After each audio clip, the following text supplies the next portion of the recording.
For decades, Prince Andrew, the Duke of York, was one of the most prominent members of the British royal family.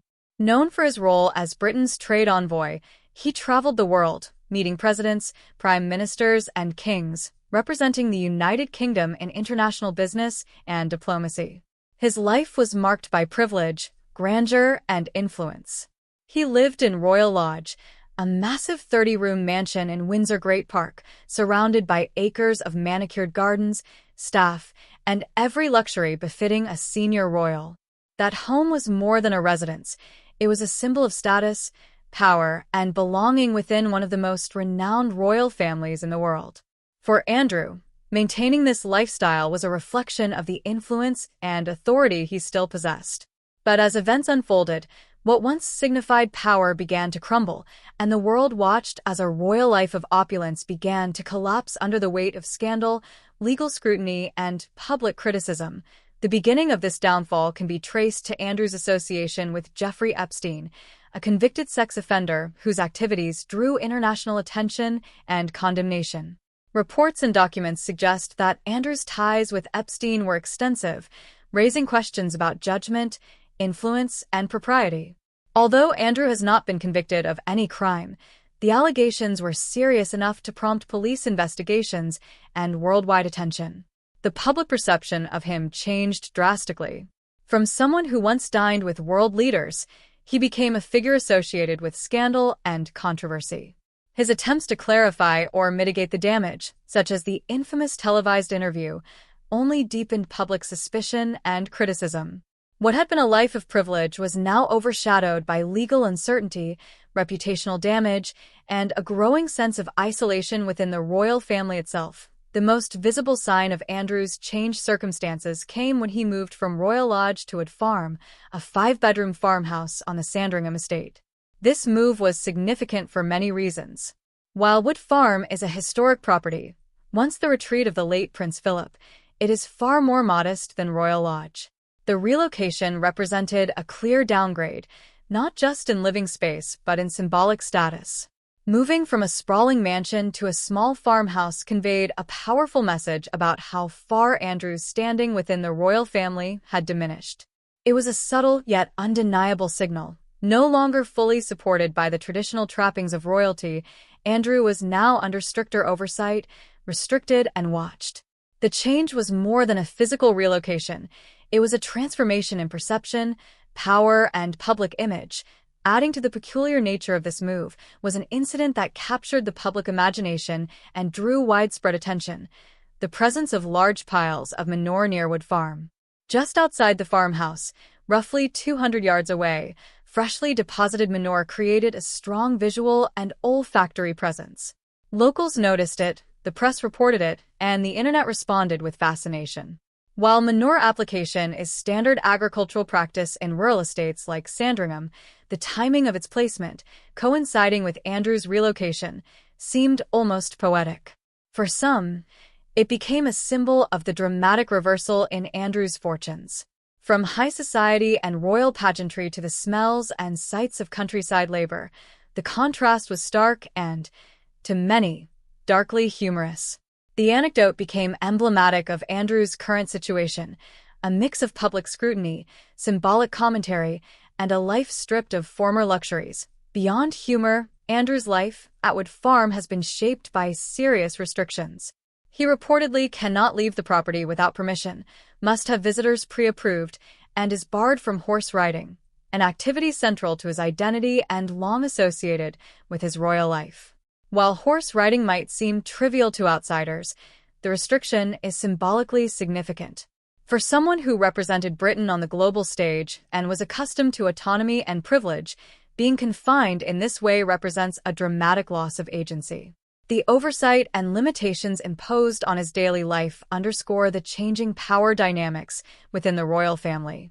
Decisions about his movements and activities are controlled by others, whether it is the king, advisors, or law enforcement, further illustrating how far Andrew has fallen from a position of independence and authority. The legal context of Andrew's situation cannot be ignored. He has been arrested on suspicion of misconduct in public office, reportedly linked to his time as the UK's Special Representative for International Trade and Investment from 2001 to 2011. While he has not been charged, the police investigation, coupled with the public attention on his ties to Epstein, has intensified scrutiny on both his personal and professional conduct. The arrest and ongoing investigation illustrate that, regardless of social standing or previous influence, legal accountability applies to everyone. In Andrew's case, the implications are profound, affecting not only his freedom of movement, but also his reputation and potential legacy within the royal family. It is a rare and sobering example of how legal and societal expectations intersect with privilege and influence. The contrast between Andrew's past life and present circumstances highlights the symbolic nature of wealth, power, and status within the monarchy. Royal Lodge was a statement of influence, while Wood Farm is a retreat, modest and controlled.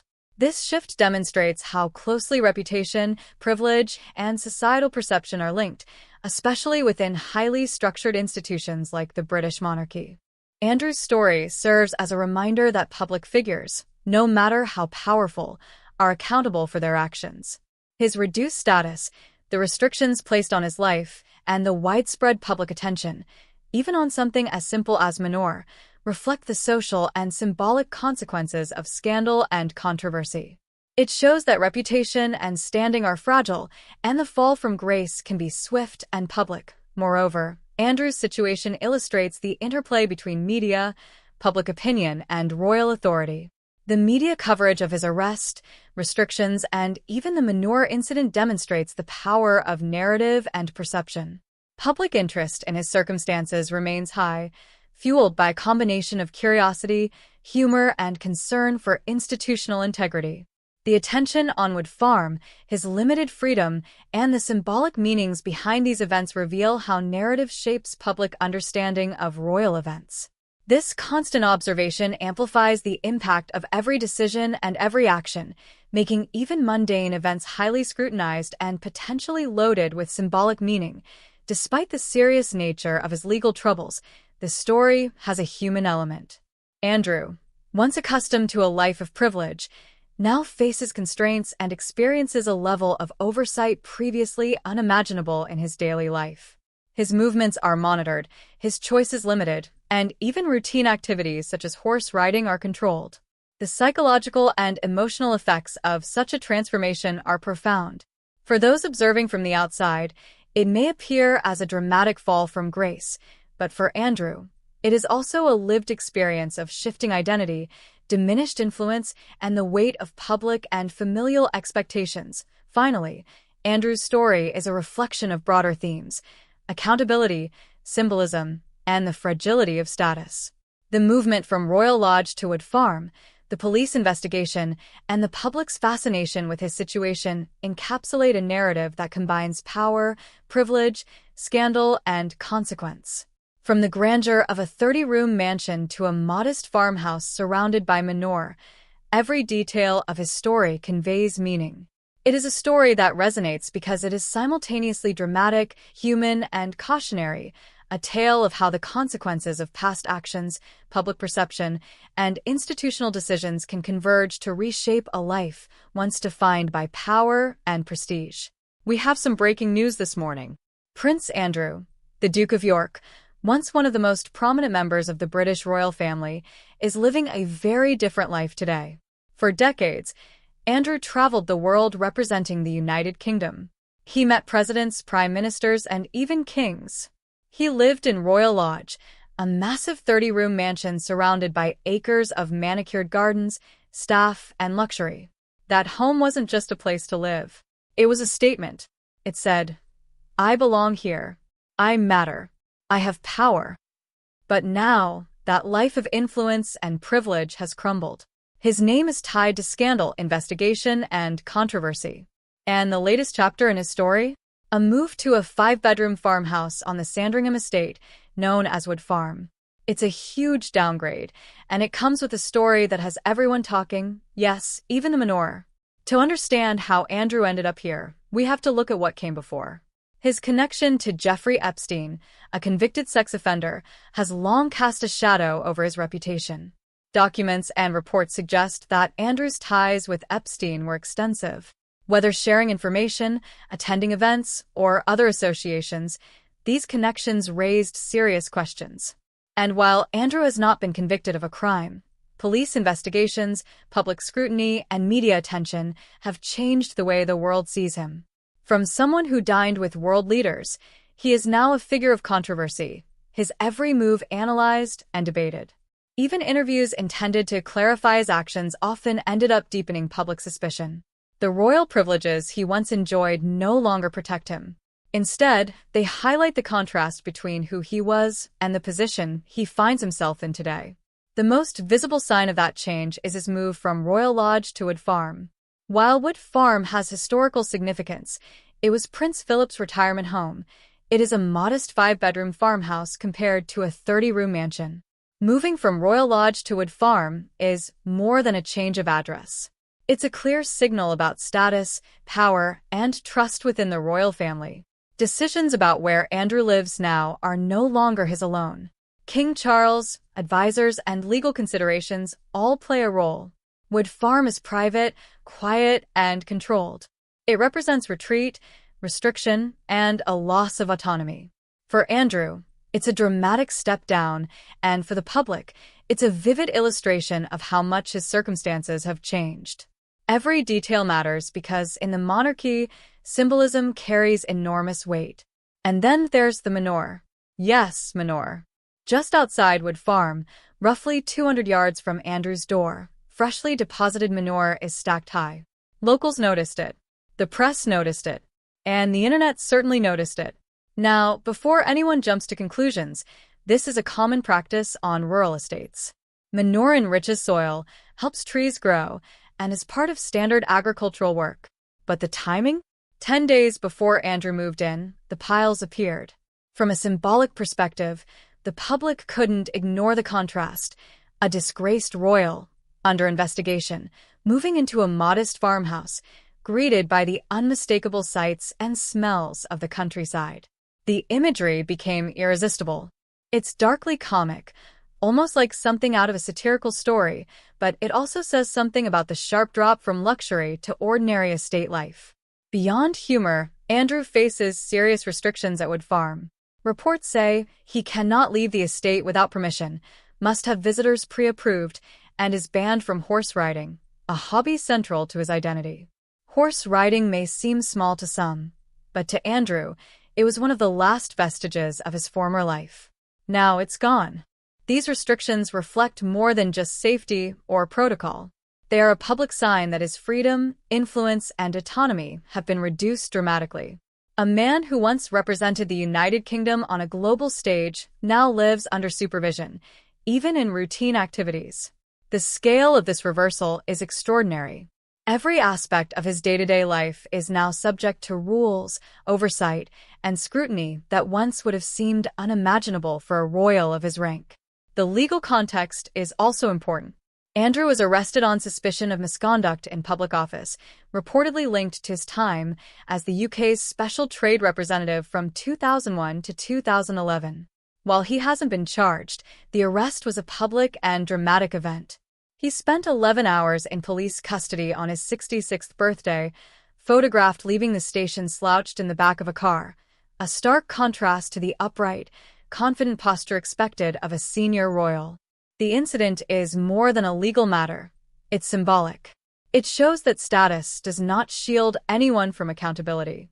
For Andrew, the arrest, investigation, and restrictions at Wood Farm are all intertwined, reflecting consequences of past decisions, public scrutiny, and family oversight. The contrast between Royal Lodge and Wood Farm goes beyond space. Royal Lodge represented authority, independence, and social standing. Wood Farm represents retreat, oversight, and modesty. The move illustrates the fragility of power and status. Even for someone born into privilege, public perception, legal issues, and institutional decisions can reshape life dramatically. Andrew's story resonates because it is both dramatic and human. A figure once surrounded by grandeur is now confined, restricted, and facing intense scrutiny. The manure, restrictions, and public attention amplify the narrative, creating a situation that is darkly humorous, yet deeply symbolic. Finally, Andrew's story highlights broader lessons about accountability, symbolism, and public perception. Privilege can shield for a time, but it cannot eliminate consequences. Actions, associations, and public trust have real effects on status and lifestyle. The public fascination with Andrew's situation, the legal drama, the relocation, the manure, illustrates how every detail of a public figure's life can carry meaning. His fall from grace is not just about scandal, it's about perception, power, and the tangible impact of losing trust and status. From a 30-room mansion to a small farmhouse surrounded by manure, Andrew's experience is a cautionary tale of how circumstances, reputation, and symbolism intersect in dramatic and, sometimes, unexpected ways. We have breaking news this morning. Prince Andrew, the Duke of York, once one of Britain's most prominent royals, is living a very different life today. For decades, he traveled the world, meeting presidents, prime ministers, and even kings. He lived in Royal Lodge, a 30-room mansion with acres of manicured gardens and staff at his beck and call. That home wasn't just a residence, it was a statement. I belong here. I matter.